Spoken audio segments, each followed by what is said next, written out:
అర్థమైంది కదా మీకు క్లియర్గా? ఏమైనా ఉంటే పట్టుకోగలరా? నేను చెప్పండి రా, పట్టుకోగలరా?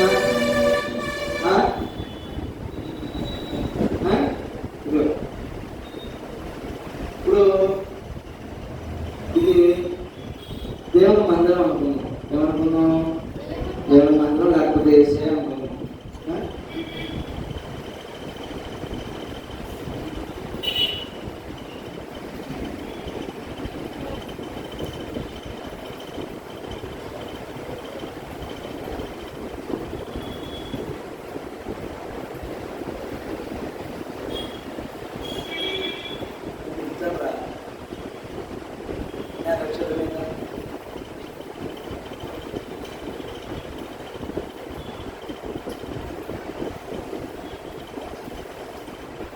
ఇప్పుడు మీ దగ్గర కాగితాలు ఇచ్చాను కదా, ఒక్కొక్కల పేపర్ పట్టుకుని రండి. రైట్, పేపర్లేనా ఇంకేమన్నా పట్టుకుని రండి.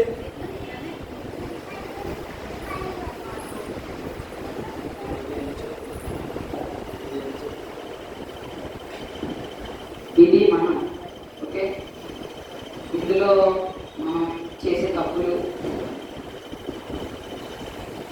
ఏంటది?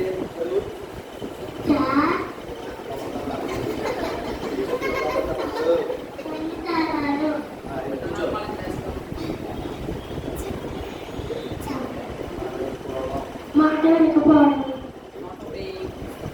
అబద్ధాలు, ఇవన్నీ మనలో ఉంటాయి కదా.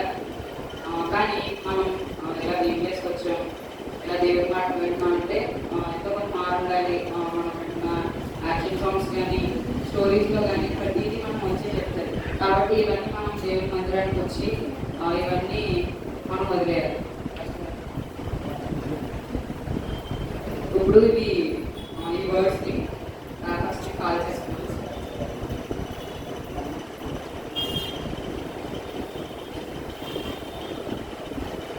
మనం చేసిన మనం మాట్లాడిన అబద్ధాలు, చేసిన పాపాలన్నింటినీ దేవుడి మందిరానికి వచ్చి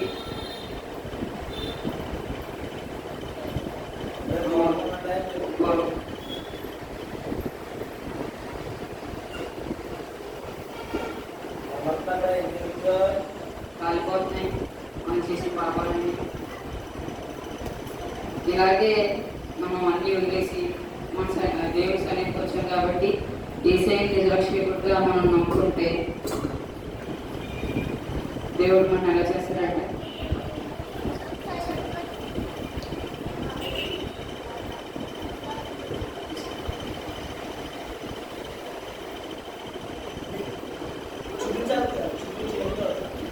సమయంలోనే ఇలా మనం దేవుడికి సమర్పించుకుంటే మనం మంచి వాళ్ళు అవుతాం. చెడు పనులన్నీ వదిలేసి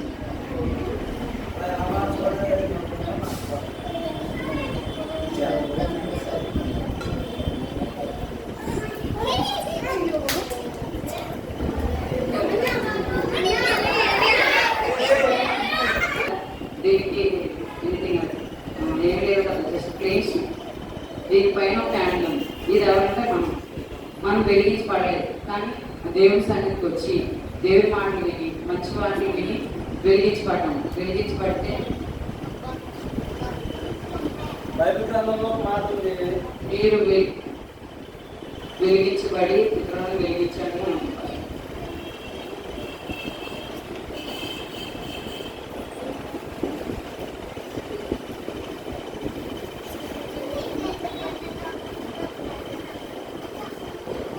మనం వెలిగించబడ్డాం, ఇతరులను వెలిగించాలి. ఇది దేవుడి సన్నిధి.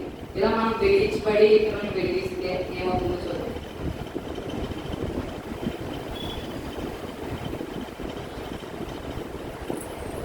ఇలా మనం వెలిగించబడి ఇతరులను వెలిగించే సన్నిధి వస్తే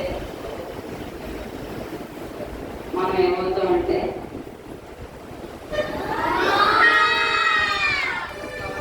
మనం నేర్చుకున్న యాక్షన్ సాంగ్స్ కానీ స్టోరీస్ కానీ puppet show, puppet show, magic show ఇవన్నీ చూసి మనం మంచిగా తయారయ్యి మనం వెలిగించబడి ఇతరులు వెలిగిస్తే ఇలాంటి మంచి ఫలితాలు మనం అనుకుంటాం.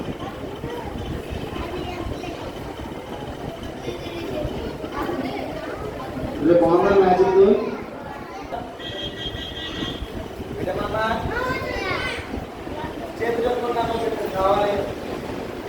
బలమైన వాళ్ళు కావాలి చెప్తారు.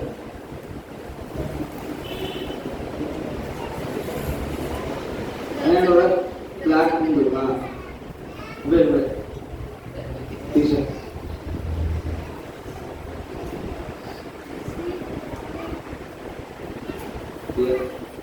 కలర్ చాక్లెట్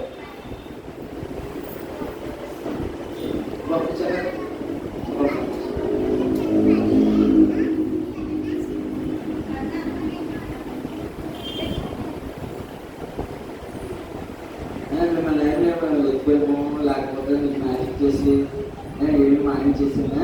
ఇక్కడ మీకు ఎక్కడ ఉంటారో నేను ఎక్కడ ఉంటా.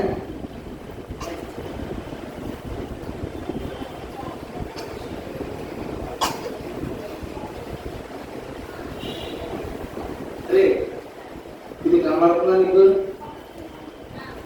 ఏంటిది?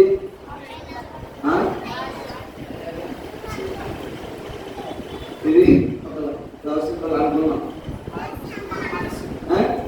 ఇది ఒక హార్ట్. ఎవరి హార్ట్? మందగా నాది అంటే ఎవరితో వాళ్ళంటరా? ఎవరి హార్ట్ ఇది? నాది. ఎవరండి? ఇప్పుడు మీ దగ్గరికి ఒక పెద్ద ఒక డైరీ మిల్క్ చాక్లెట్ ఇచ్చానుకో, మనదే అని చెప్పి అందరూ పని పెడతారు మీరు పెడతారా?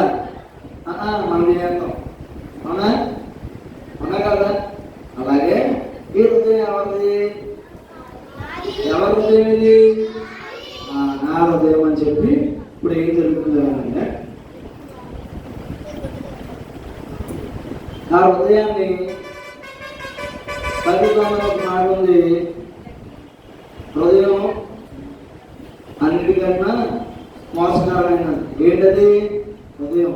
ఎందుకంటే సైతాన్ గారు ఈజీగా మన హృదయంలోకి వచ్చేయగలుగుతాడు. పడుతుంది లాగా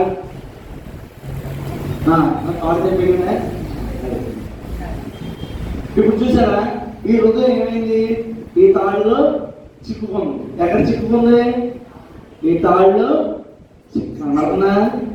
ఈ హృదయం చిక్కుకుందని పట్టుకున్నాను. అది ఈ సైతాన్ గారు ఈ తాడు ఎలా దీని హృదయాన్ని చిక్కుకుందో అలాగా ఈ లోకంలో ఈ పాపంలో మనల్ని మన హృదయాన్ని చిక్కు పెడుతూ ఉంటాడు అనమాట. మనం కానీ జాగ్రత్తగా లేవనుకో ఆ చిక్కుల్లోంచి మనం బయటికి రావాలి. ఈ చిక్కు పడిపోయిన హృదయము బయటకు రావాలంటే మనకున్నది ఒకే ఒక మార్గము, అదే యేసయ్య. యేసయ్యని ఎవరైతే నిర్లక్ష్యంగా అంగీకరించి వాళ్ళ తప్పులు వాళ్ళ పాపాలు యేసయ్య దగ్గర ఒప్పుకుంటారో వాళ్ళని యేసయ్య ఈ చిక్కుల్లోంచి ఏం చేస్తారు? విడదీస్తారు.